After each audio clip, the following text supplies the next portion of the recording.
আমি বললাম, আগে আমার দুটো ফল খেয়ে নাও। আমার স্বামী যাওয়ার পর থেকে এই ফল কেউ খায়নি, কেউ ধরে দেখেনি। তুমি আগে ফল দুটো খেয়ে নাও, তারপর আমি তোমার ব্যাগ থেকে প্রসাদ বের করব। আমি জানি অনেক প্রসাদ জমে আছে। সেসব প্রসাদ আমি চাই। রাতের আধারে আমি কিভাবে প্রসাদ খেলাম তা ভোলা যাবে না। আমি অনুষ্কা, ২৮ বছর বয়সী এক সুন্দরী নবযুবতী, বিবাহিতা। আমার স্বামী রক্তিম আর ৩ বছরের ছেলে অপুকে নিয়েই আমার সোনার সংসার। রক্তিম একটা প্রাইভেট ফার্মে উচ্চ পদেই চাকরি করে। আমার ৩ জনের ভালোই চলতে থাকা এই সুখের সংসারে হঠাৎ একদিন একটা ঝড় উঠল। না না, আমাদের দুজনের মধ্যে কোনো ঝগড়া বা মনমালিন্য হয়নি। আসলে ওই ঝড়টা এসেছিল কোনো এক প্রত্যন্তর গ্রামে রক্তিমের বদলি হয়ে যাওয়ার ফলে। প্রথমে আমি ব্যাপারটা শুনে ভয়ে কেঁপে উঠেছিলাম এবং আমার ছেলেকে নিয়ে তার সাথেই গ্রামে গিয়ে থাকতে চেয়েছিলাম। কিন্তু ওই প্রত্যন্তর গ্রামের পরিবেশে বাচ্চা নিয়ে থাকা মোটেই সম্ভব ছিল না। তাই চাকরি বাঁচানোর জন্য রক্তিমকে সেখানে একলাই চলে যেতে হয়েছিল। আমি বুঝতেই পারছিলাম না রক্তিমের সংজ্ঞা পেলে আমি থাকবই বা কিভাবে। কোনো বিবাহিতা নবযুবতীর ক্ষেত্রে দিনের পর দিন, রাতের পর রাত স্বামী ছাড়া থাকাটা যে কতটা কষ্টকর আমি সহজেই অনুমান করতে পারছিলাম। এবং এক রাত্রে আমি রক্তিমকে বলেই ফেলেছিলাম, রক্তিম, তুমি রাতের পর রাত আমার থেকে দূরে থাকলে আমি কিভাবে নিজেকে শান্ত রাখব বলতে পারো? ভাবতে পারো তোমার যন্ত্রণা পেলে আমার গাছের ফল সব শুকিয়ে যাবে। রক্তিম হেসে ইয়ার্কি করে বলেছিল, অনুষ্কা, তুমি অত চিন্তা করো না। আমি তোমার জন্য অন্য কোনো বিকল্প ব্যবস্থা করেই ফেলব, আর নিজের জন্যে ওই গ্রামেই কোনো বিকল্প বউ খুঁজে বের করব, যে আমাকে সময় দেবে। কথাটা ওই সময় হাসির ছলে বলে থাকলেও রক্তিম আমার জন্য বাস্তবেই নতুন এক বৈচিত্র্যময় ব্যবস্থা করেছিল, যেটা আমি প্রথমে ভাবতেও পারিনি। একদিন রক্তিম অফিস থেকে ফিরে আমায় বলল, অনুষ্কা, আমি কাজের সুবাদে অন্য শহরে বদলি হয়ে গেলে বাড়িতে তোমার আর অপুর একলা থাকা মোটেই সুরক্ষিত হবে না। তাছাড়া একলা থাকলে তুমি রাত বেড়াতে কোনো প্রয়োজন পড়লে কারোর সাহায্য পাবে না। তাই আমি ভাবছি আমাদের বাড়িতে একটা পেইং গেস্ট রাখব, যাতে সে সুবিধা অসুবিধায় আমার অনুপস্থিতিতে তোমার পাশে দাঁড়াতে পারে। আজই আমার এখানের অফিসে নতুন এক কর্মচারী কাজে জয়েন করেছে। ছেলেটির মাত্র ২৩ বছর বয়স। সে খুবই মেধাবী এবং এখনও অবিবাহিতা। সে এখানে থাকার জন্য বাসস্থান খুঁজছে। আমি ভাবছি তাকেই আমার বাড়িতে পেইং গেস্ট রাখব। ছেলেটি বয়স হিসাবে আমাদের দুজনের চেয়েই ছোট, তাই সে পেইং গেস্ট থেকে আমার অনুপস্থিতিতে তোমার ছোট ভাই হিসাবেও যে কোনো দরকারে তোমার পাশে থাকতে পারবে। আমাদের বাড়ির সামনের দিকের ঘরটিতে, যার সাথে লাগোয়া টয়লেট আছে, ওই ছেলেটির থাকবার ব্যবস্থা করব। খাওয়া দাওয়ার সময় সে সামনের দরজা দিয়ে বেরিয়েই আমাদের ডাইনিংয়ের জায়গায় চলে আসবে, কারণ আমাদের প্রাইভেসির জন্য বাইরের ঘর এবং আমাদের শোবার ঘরের মাঝের দরজাটা বন্ধ রাখব। আমি রক্তিম প্রস্তাব মেনে নিয়েছিলাম। পরের দিন সন্ধ্যায় রক্তিম অফিস থেকে ফেরার সময় সেই ছেলেটিকে সাথে নিয়ে এলো। কি সুদর্শন চেহারা ছেলেটার, তেমনই সুন্দর তার চালচলন, ঠিক যেন সাক্ষাৎ কোনো হিন্দি সিনেমার নায়ক। ছেলেটা প্রথম দেখাতেই যেন আমার মনের ভিতর জায়গা বানিয়ে নিল। আমার মনের ভিতর তার প্রতি একটা আকর্ষণ তৈরি হয়ে গেল এবং দুষ্ট বুদ্ধিও নাড়া দিতে আরম্ভ করল। আমি মনে মনে ভাবলাম, রক্তিমের অনুপস্থিতিতে যদি এই ছেলের সাথে সময় কাটাতে দারুণ হবে। হঠাৎ ওই ছেলেটারই ডাকে আমার যেন স্বপ্ন ভাঙল। ছেলেটা নিজেই অত্যন্ত মৃদু গলায় হাসি মুখে শুভেচ্ছা বিনিময় করে বলল, ভাবিজান, আমি জাহির খান। গতকালই এই অফিসে কাজে ঢুকেছি। রক্তিম স্যার নিজের বাড়িতে আমায় আশ্রয় দিচ্ছেন, তার জন্য আমি আপনাদের দুজনের কাছে ভীষণ কৃতজ্ঞ। আমার জন্য আপনাদের কোনো অসুবিধা না হয় সেটা আমি সবসময় খেয়াল রাখব। স্যার তো বাইরে চলে যাচ্ছেন, তাই ওনার অনুপস্থিতিতে আপনার যা কিছু প্রয়োজন হয় আপনি আমায় আদেশ করবেন, আমি সেটা করার চেষ্টা করব। ছেলেটার কথা শুনে আমার মনে অদ্ভুত অনুভূতি হলো। আরে, ছেলেটা তো তাহলে মুসলিম, ওর সাথে গল্প করলে মন্দ হবে না। ধ্যাত, আমি এসব কি ভাবছি, আমার নিজের ওপরেই লজ্জা হলো। রক্তিম জাহিরকে উষ্ণ অভিনন্দন জানিয়ে বলল, জাহির, তুমি আমার আর অনুষ্কার চেয়ে বয়সে অনেক ছোট, তাই তোমায় তুমি করেই বলছি। তুমি কিছু মনে করছো না তো? তোমার যখন যা কিছু প্রয়োজন হবে তোমার ভাবিজানকে বলে চেয়ে নেবে। এসো, তোমায় আমি তোমার ঘর দেখিয়ে দিচ্ছি। তুমি একটু ফ্রেশ হয়ে নাও, তারপর আমরা একসাথে বসে চা খাবো। আর হ্যাঁ, তুমি যখন অনুষ্কাকে ভাবিজান বলে সম্বোধন করছো, তখন তাকে আর আমায় আপনি না বলে তুমি করেই বলবে। সেটা আমাদের দুজনেরই অনেক বেশি ভালো লাগবে। সে ঘরে ঢুকে কিছুক্ষণের মধ্যেই নিজের সব জিনিসপত্র সুন্দরভাবে গুছিয়ে পোশাক পাল্টে নিয়ে ডাইনিং টেবিলে এসে বলল, ভাবিজান চা দাও। তখন জাহিরের পরনে ছিল পায়জামা এবং হাতকাটা পাতলা পাঞ্জাবি। আমি পরেছিলাম হাতাকাটা ব্লাউজ আর একটা শাড়ি।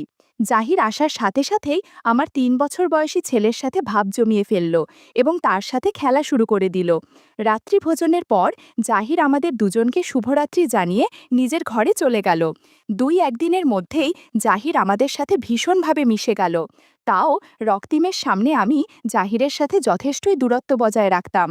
খুব শীঘ্রই রক্তিমের স্থানীয় অফিস ছেড়ে নতুন জায়গায় বদলি হওয়ার সময় চলে এলো এবং একদিন সে আমাকে আর অপুকে ছেড়ে গ্রামে চলে যেতে বাধ্য হলো। কয়েকদিন আমার খুবই মন খারাপ লাগছিল, কিন্তু আস্তে আস্তে সময়ের সাথে আমি রক্তিমের অনুপস্থিতি সইয়ে উঠতে লাগলাম। রক্তিম চলে যাবার পর জাহির আর আমার মধ্যে বন্ধুত্ব আর ভরসা আরও অনেক বেশি বেড়ে গেল। জাহির অপুর খেলার সাথী হয়ে যাবার সাথে বাড়ির কাজেও আমাকে খুব সাহায্য করতে লাগলো। কিন্তু প্রতি রাতে বিছানায় শুইতে গেলেই আমার কেমন যেন মনে হতো, শুধু এপাশ ওপাশ করে ছটপাট করতাম। সেদিন সন্ধে থেকেই ঝিরঝির করে বৃষ্টি হয়ে চলেছিল। বৃষ্টির টুপটাপ শব্দ পরিবেশটাকে যেন অনেক বেশি রোম্যান্টিক করে তুলছিল। জাহির আমায় বলল, ভাবিজান তুমি কেমন যেন মনমরা হয়ে আছো। ভাইজান জানতে পারলে কিন্তু আমার ওপর ভীষণ রাগ করবে। শোনো, আজ রান্নার ছুটি। আজ আমরা ৩ জনে একটা সিনেমা দেখব, তারপর একটা ভালো রেস্টুরেন্টে ডিনার করব। আজ কিন্তু সব খরচ আমার, তুমি কোথাও কোনো টাকা দেবে না। আমারও এই পরিবেশে বাড়িতে থাকতে আর যেন ভালো লাগছিল না। তাই আমি জাহিরের প্রস্তাবে রাজি হয়ে ছেলেকে তৈরি করে নিজের পোশাক পাল্টে নিয়ে বেরোনোর জন্য তৈরি হয়ে গেলাম। সেদিন আমার পরনে ছিল জিন্সের প্যান্ট এবং টি শার্ট, যেটা সাধারণত আমি রক্তিমের সাথে বেড়াতে যাবার সময় পরতাম। এই পোশাকে আমাকে খুব মানায়। ওড়না পরি না বলে বেশি আকর্ষণীয় লাগে। জাহির আমার দিকে এক পলক তাকিয়ে মুচকি হেসে বলল, ওয়াও, কি ড্রেস দিয়েছ ভাবিজান, তোমায় তো একদম ২০ বছরের নবযুবতী মনে হচ্ছে। আমি লজ্জা পেয়ে বললাম, আচ্ছা, ভাবিজানের রূপের অনেক গুণগান করেছ, এবার বাড়ি থেকে বের হও, তা না হলে সিনেমা আরম্ভ হয়ে যাবে। আমরা ৩ জনে মিলে একটা ক্যাবে সিনেমা হলে পৌঁছালাম। তখনও বেশ ঝিরঝির করে বৃষ্টি পড়ছিল। সিনেমা হলে আমি এবং জাহির পাশাপাশি বসলাম এবং আমার অন্য পাশে অপু বসেছিল। সিনেমা শুরু হবার পর হল পুরো অন্ধকার ছিল। এ সময় জহিরের হাতের সাথে আমার হাতের স্পর্শ লাগছিল। বারবার মনে হচ্ছিল জহিরকে কাছে টেনে নেই, কিন্তু ভদ্রতার খাতিরে তা বলতে পারছিলাম না। সিনেমার শেষে আমরা ৩ জনে একটা দামি রেস্টুরেন্টে ডিনার সারলাম। জাহির আমার প্লেটে এতটাই খাবার তুলে দিয়েছিল যে আমি শেষ করতেই পারছিলাম না। আমার অবস্থা দেখে জাহির বলল, ভাবিজান একদম জোর করে খাবে না, তুমি একদম চিন্তা করো না, আমি তোমার সমস্ত অবশিষ্ট খাবার খেয়ে নিচ্ছি। আমি সাথেই বাধা দিয়ে বললাম, না না জাহির, সেটা হয় না, তুমি কেন আমার এঁটো খাবার খাবে? প্রত্যুত্তরে জাহির মুচকি হেসে বলল, কেন ভাবিজান, দেওর কেন তার আদুরি ভাবিজানোর প্রসাদ খেতে পারে না? আমি নিশ্চয়ই আমার সুন্দরী ভাবিজানের প্রসাদ খাবো। এই বলে জাহির জোর করে আমার এঁটো প্লেট থেকে কাবাবের উচ্ছিষ্ট অংশটা তুলে খেয়ে ফেলল। জাহির আমার উদ্দেশ্যে দুটো বিশেষণ ব্যবহার করেছিল, আদুরি আর সুন্দরী। এই দুটো শব্দ তার মুখ থেকে কি অজান্তেই বেরিয়েছিল, নাকি সে কোনো ইঙ্গিত দিয়েছিল? জাহিরের এই সম্বোধন দুটি আমার মনটাকে অস্বস্তিতে ফেলে দিচ্ছিল। ডিনারের শেষে ক্যাব ভাড়া করে আমরা ৩ জনে বাড়ি ফিরে এলাম এবং নিজেদের ঘরে ঢুকে গেলাম। তখনও বেশ ঝমঝমিয়ে বৃষ্টি পড়ছিল, তার ফলে কেমন যেন একটা তামের পরিবেশ সৃষ্টি হয়েছে। আমার পাশেই আমার ছোট্ট অপু ক্লান্ত হয়ে গভীর ঘুম দিচ্ছিল, অথচ আমার চোখে ঘুম চলে গেছিল এবং মনের মধ্যে দুটো শব্দ, আদুরি আর সুন্দরী, বারবার নাড়া দিচ্ছিল। আমি আমার আর জাহিরের ঘরের মাঝের বন্ধ দরজাটার দিকে তাকালাম। এই দরজাটার ওপারেই জাহির আছে। ভাবলাম জহির কি করছে একটু দেখা দরকার।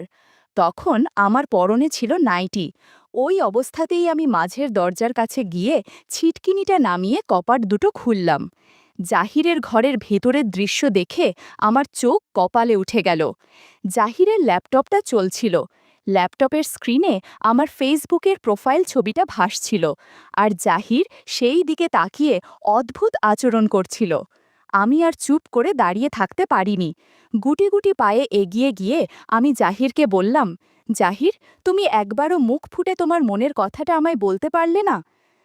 জাহির আমার সহসা আক্রমণে পুরো ভ্যাবাচাকা খেয়ে ভীষণ ভয় পেয়ে সাথে সাথেই নিজেকে গুছিয়ে আমতা আমতা করে বলল, না না, ভাবিজান, তুমি কিছু মনে করো না, আর ভাইজানকেও যেন এ বিষয়ে কিছু বলো না, প্লিজ তুমি আমায় ক্ষমা করে দাও, আমি আর কোনোদিন এমন করব না।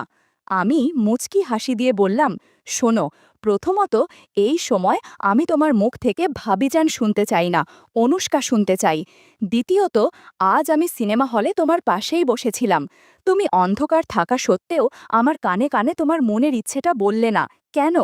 তুমি যদি আমায় এতটুকুও জানাতে তাহলে মাই আর বাধা দিতাম না, কিন্তু কেন, আর কিসের ভয়ে তুমি আমার দিকে একটাও পা এগোতে পারলে না? শোনো, তুমি যেটা ছেলে হয়েও বলতে পারলে না, আমি মেয়ে হয়েই বলছি, আশীর্বাদের প্রসাদ আমি নিতে চাই। এই প্রসাদ পেলে আমি নিজেকে ভাগ্যবতী মনে করব। তাও জাহির আমায় বলল, না না অনুষ্কা, এটা ঠিক হবে না, ভাইজান জানতে পারলে আমায় শেষ করে দেবে। আমি বিদ্রূপ করে বললাম, ও, ভাইজান মানে রক্তিম, সে তো এখন